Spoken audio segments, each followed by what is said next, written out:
सन 1942 के दौरान बर्मा के मोर्चे पर एक भारतीय सिपाही को एक जापानी सिपाही ने अपनी मशीन गन से 7 गोलियां मारी। गोलियां भारतीय जवान की आंतों, जिगर और गुर्दे में उतर गई। जवान गिर पड़ा, उसे मृत समझ लिया गया, किंतु उसकी सांसें उसका साथ छोड़ने को तैयार नहीं थी। वो जवान इतने गंभीर रूप से घायल हो चुका था कि उसके कमांडर मेजर जनरल कोवान ने उसी समय अपना मिलिट्री क्रॉस उतार कर उसके सीने पर इसलिए लगा दिया क्योंकि उसके मरने के बाद उसे मिलिट्री क्रॉस नहीं दिया जा सकता था। वो जवान इस तरह से घायल हो चुका था कि उसे उसी हालत में छोड़कर आगे बढ़ने का आदेश दे दिया गया। उसे साथ लेकर पीछे हटने पर बटालियन की गति धीमी पड़ जाती, लेकिन ये बात उस जवान के अर्दली को मंजूर नहीं थी।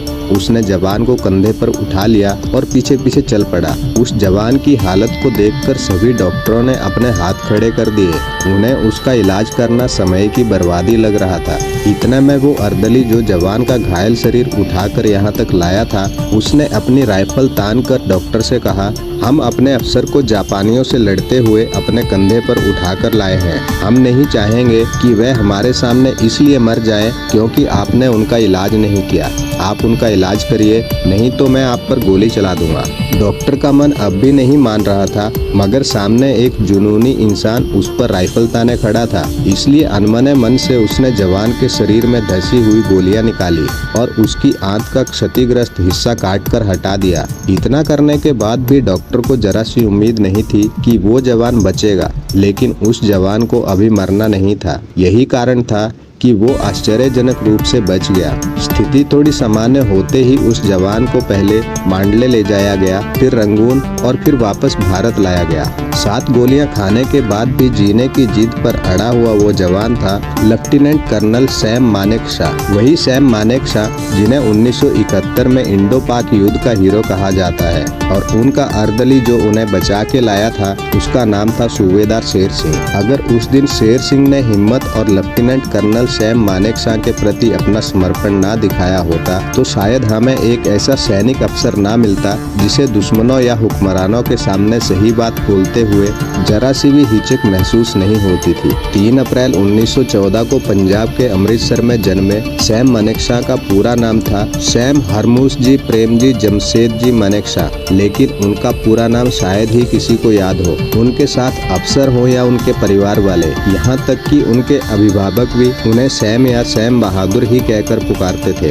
सैम मानेकशॉ ने करीब 4 दशक फौज में गुजारे। इस दौरान 5 युद्ध में हिस्सा लिया। फौजी के रूप में उन्होंने अपनी शुरुआत ब्रिटिश इंडियन आर्मी से की थी। इसके बाद दूसरे विश्व युद्ध में भी उन्होंने हिस्सा लिया था। 1971 की जंग में उनकी बड़ी भूमिका रही। इस जंग में भारतीय फौज की जीत का खाका भी खुद मानेकशॉ ने ही खींचा था। 1962 में चीन से युद्ध हारने के बाद सैम को बीजी कॉल के स्थान पर 4थी कोर की कमान सौंपी गई। पद संभालते ही सैम ने सीमा पर तैनात सैनिकों को संबोधित करते हुए कहा था, आज के बाद आप में से कोई भी तब तक पीछे नहीं हटेगा जब तक आपको इसके लिए लिखित आदेश नहीं मिलते। ध्यान रखिए, ये आदेश आपको कभी भी नहीं दिया जाएगा। अनुशासन या सैनिक नेतृत्व और नौकरशाही के बीच संबंधों की बात आने पर सैम कोई समझौता नहीं करते थे। सैम अपनी यूनिट के अफसरों के सम्मान को लेकर कभी समझौता नहीं करते थे, भले ही सामने कोई बड़े से बड़ा अधिकारी क्यों ना बैठा हो। वो अपनी बात कहने से कभी नहीं डरते थे। एक बार सेना मुख्यालय में एक बैठक हो रही थी।